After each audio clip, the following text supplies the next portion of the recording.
Season 8 is the worst season by far. This season is weak. Absolutely weak. It's worse than Season 2 and even Season 6.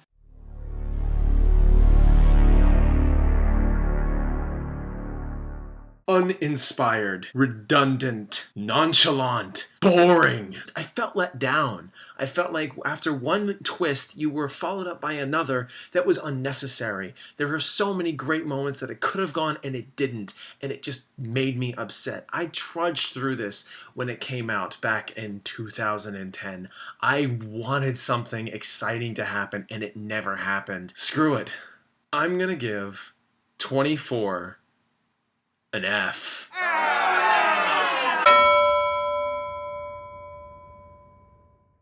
Right, okay. Oh, God. That was painful, going through all that.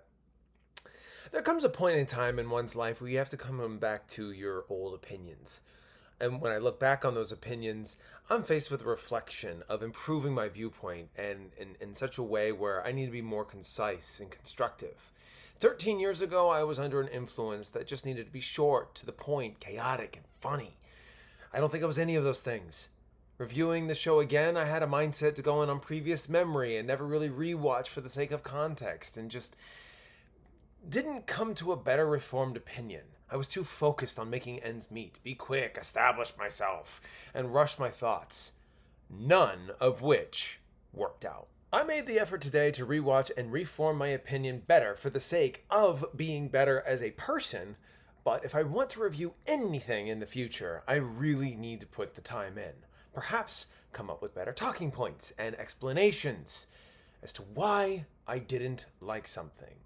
This is that time. Welcome everyone to 7 Minutes or Less, talking about the shows you love or want to get into. Today we will be talking about 24 Season 8, the series finale. A year and a half after the events of 24 Season 7, we find ourselves in New York after Jack's recovery from his exposure to the bioweapon. In that time, Jack looks forward to settling down and moving back to LA with Kim and her family. Concurrently to this, President Allison Taylor negotiates with President Omar Hassan to sign a treaty that will bring peace between the US and the Republic of Kamistan. Before Jack can make a decision for himself to move back with his daughter and start a free life from killing and torment, an old friend, Victor Aruz, seeks out Jack, disrupting everything. An assassination attempt will be enacted by the Russians to kill Omar Hassan.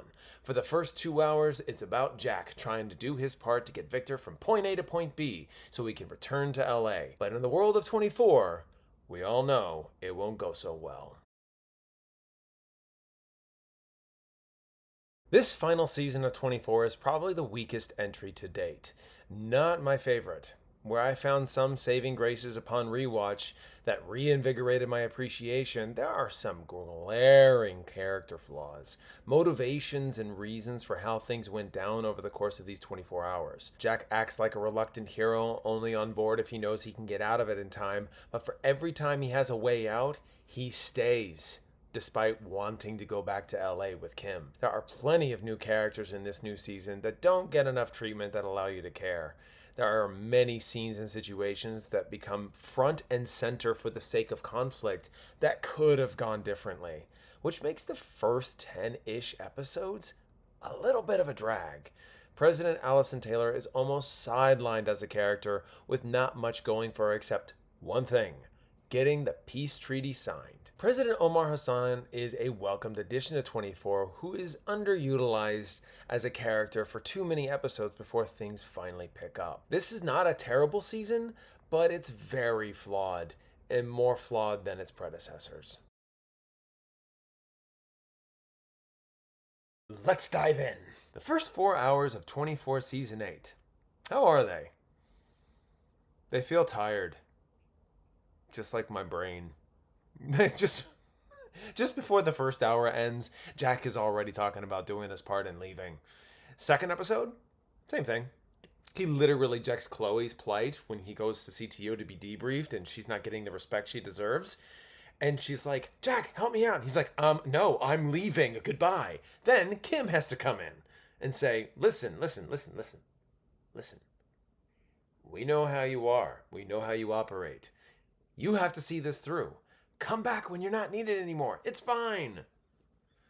while she says that teary-eyed, and she really knows what that means. She ain't gonna see her daddy no more. By the third episode, the plot to assassinate Omar Hassan has been executed.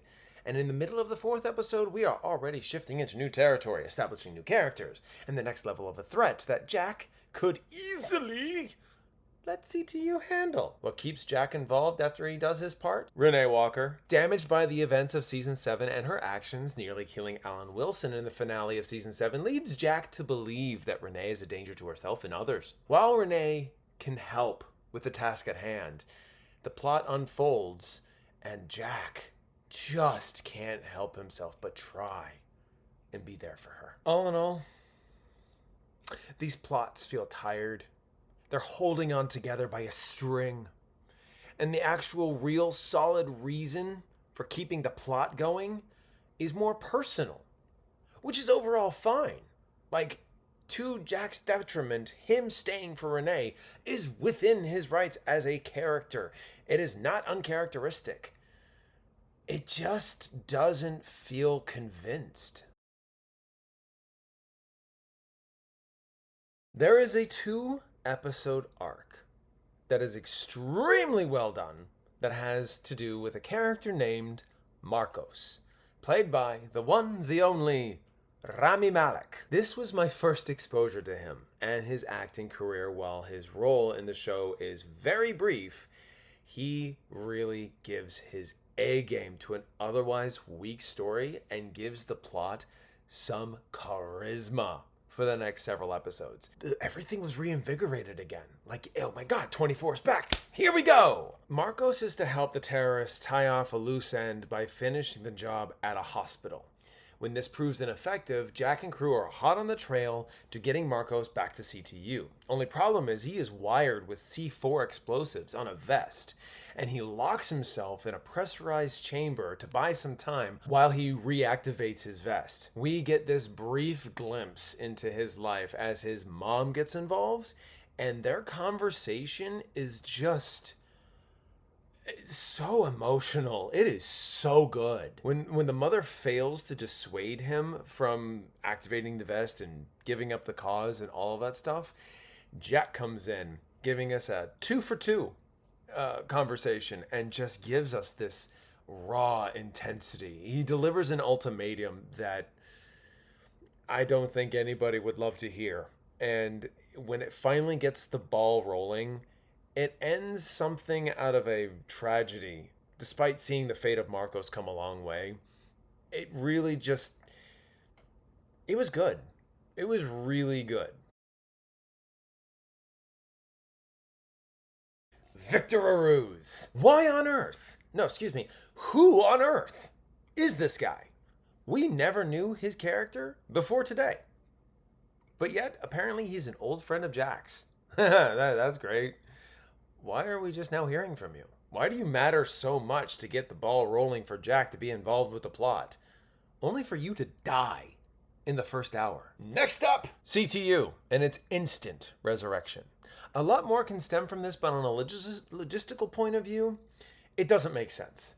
With the criticisms of torture being a focus point in Season 7 after CTU had been decommissioned, it's all of a sudden okay to bring CTU back? President Allison Taylor just went, well, I dealt with Jack, Bill, and Chloe. Poor Bill.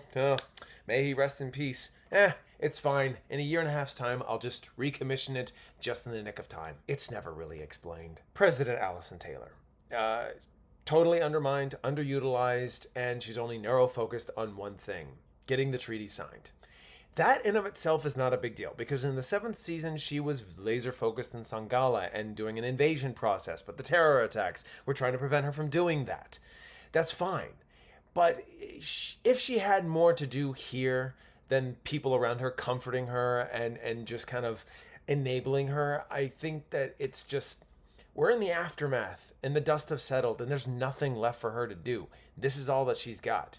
And towards the end of the season, they do add more stakes and more problems, but it compromises her moral values. Omar Hassan is an excellent character to introduce at this time. While they give him an arc that starts off personal as his marriage to his wife is non-existent, he's having an affair with a reporter who is accused of having ties to the terrorist attack. And this is hours before they're getting ready to sign the peace treaty with President Allison Taylor, negotiating specifics of the nuclear deal. Sadly, the affair is not earned, and the conspiracy is a see-through sham, and it's obviously a distraction. Basically, after that point, Hassan is sidelined and locked up in his room, jumping at shadows. I mean, for the most part, 7 out of 10. It's a decent story arc, but it could have been strengthened. We're going to be talking about Renee Walker. Now, let me be clear. Renee Walker is one of my favorite characters in Season 7. Much of what she contributes is pretty awesome, and she doesn't get in the way of the overall story. She was expertly used in Season 7, but more strategically here in 8. And I think that I don't speak on behalf of every single fan, but I do think that it was apparent that this was a match made in heaven for Jack. It just made sense that they didn't make that pairing up in 7, but definitely here in Season 8. When we finally get to that moment where Jack can find happiness in Renee, someone who understands Jack inside and out, the monster inside and out, they promptly kill Renee off.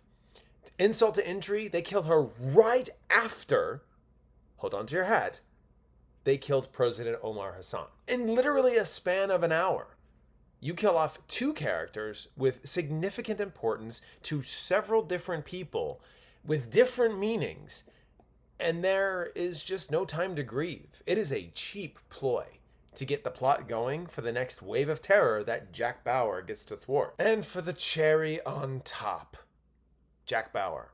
Okay, so Jack Bauer is one of my favorite anti-heroes, but how they keep him involved...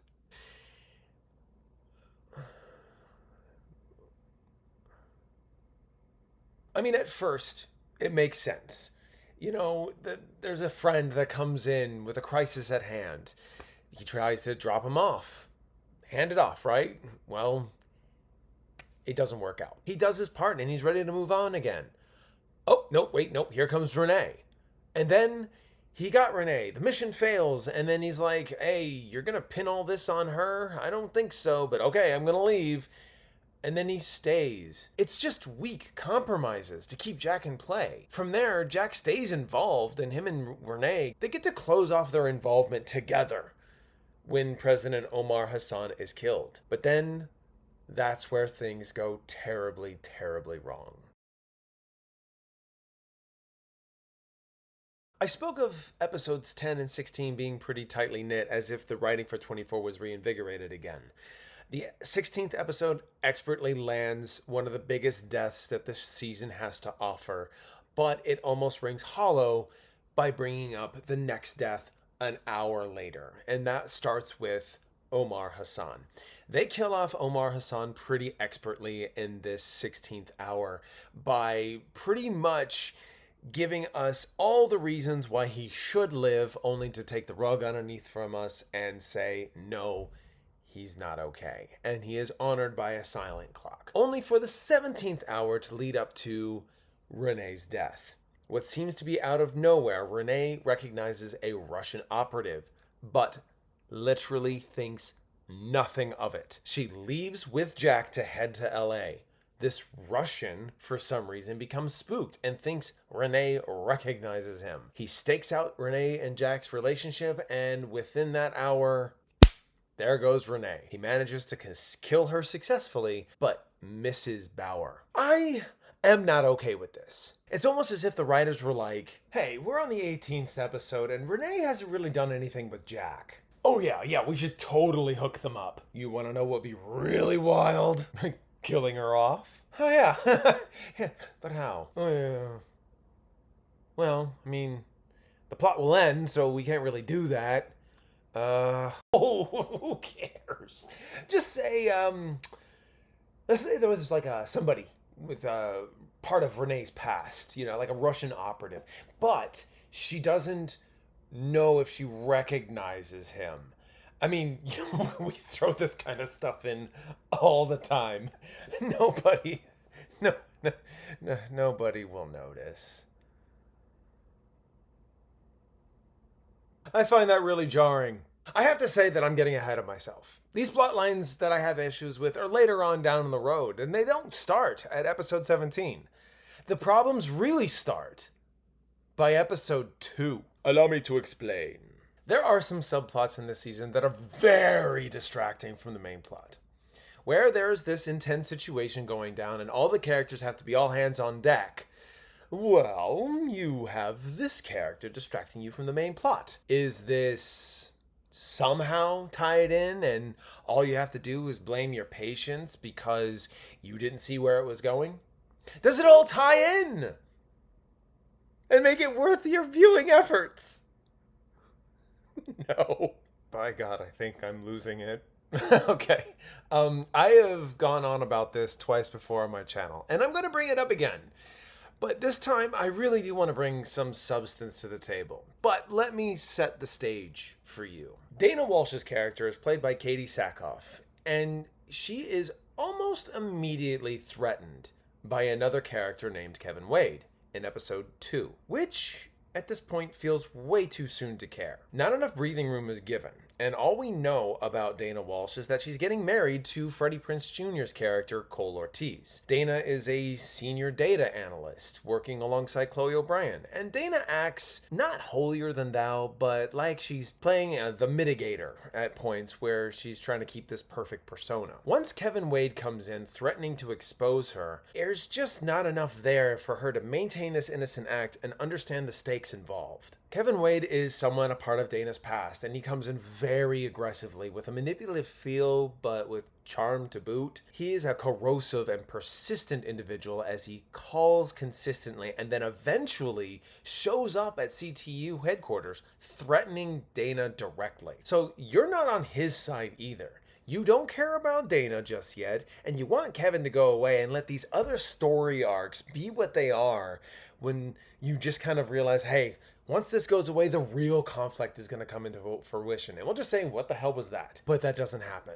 From episode 2, the entire story where Kevin is manipulating Dana to do things and threatening her career is putting her under idiotic pretenses that last up until episode 9. You may think, well, then the next episode just wraps things up. Well, yes, but then for 3 more episodes, you get the fallout of that, and it just feels like it never ends. But then, the final reveal, the efforts that were put into this story arc, the things that were supposed to make this tremendous payoff finally arrive.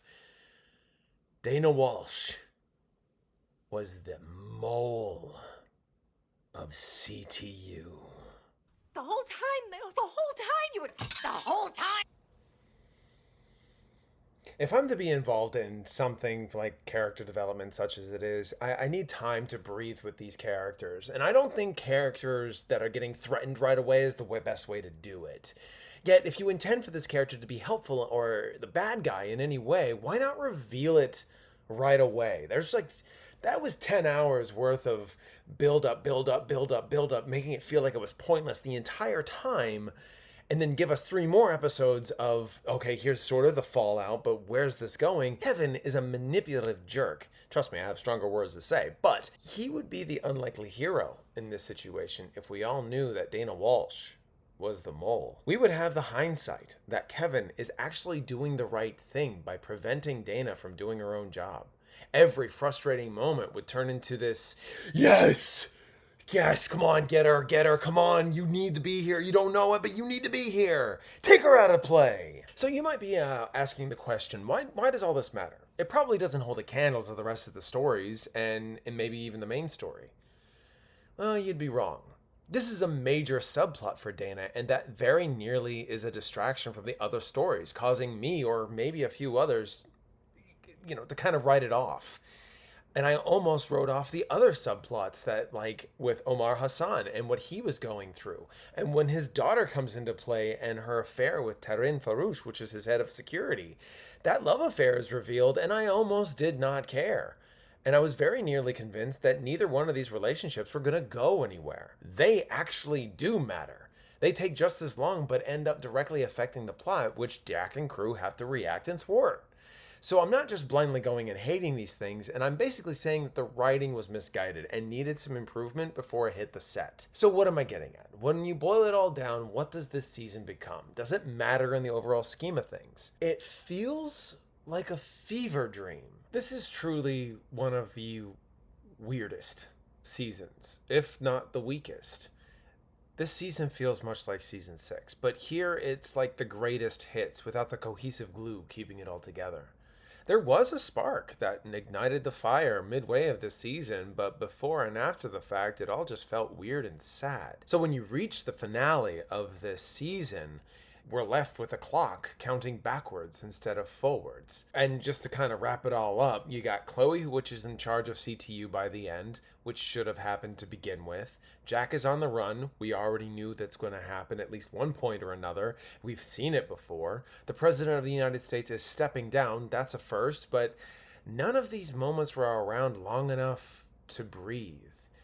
And it's coming from weird actions, weird moments, and not a whole lot of payoff.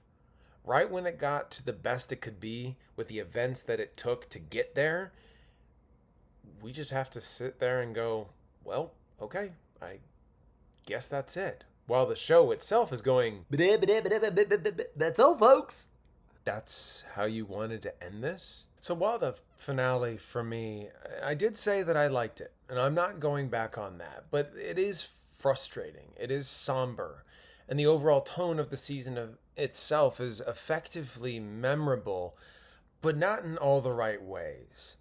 At the end of all of this, there is a moment to be thankful that this is ultimately a season that is not the final. 4 years later, after the events of this season, we were given a limited series called Live Another Day. But before that, I actually felt kind of cheated in this finale. So I actually, when I look back on my previous seasons that I filmed, there's no wonder why I was so upset when I was. I just couldn't express it. I just did it in different ways that I felt were appropriate at the time. But here, while I was granted the opportunity to have something different in perspective, I am thankful for that, because 24 is one of my favorite shows. I take the good with the bad, and I don't necessarily just cheat myself out of another season if it comes out, if it's part of its own continuity, if it's something that I feel very passionate about. I'm going to give it a chance, and that's just how I feel as a fan. But while I have a lot of disdain for this season, it was nice to actually have some reinvigoration. I think that this is not the best finale in the history of finales, but I also think that they did a much better job going forward when they had the opportunity to make one more season. But we will get into that at another point in time. I still have Live Another Day and Legacy to get through. But I also don't have a rating system. So I am thinking that when I'm finally and officially finished, I will come up with something that I think works. Either if it's something that I have done beforehand, like the grading, or finding some weird, clever way of doing so. I probably will figure it all out by the end. But up until that moment, I will just kind of leave you with this. Not the best, kind of a somber note, and go in at your own risk. This series has been amazing, but I can't put my thoughts all together just yet because we still have 2 more to go through. In the end, my friends, thank you all so much for watching. If you haven't, please consider subscribing. And if you want more videos like this, say the word, click the button, and I'll be here. And of course, I will see you all next time.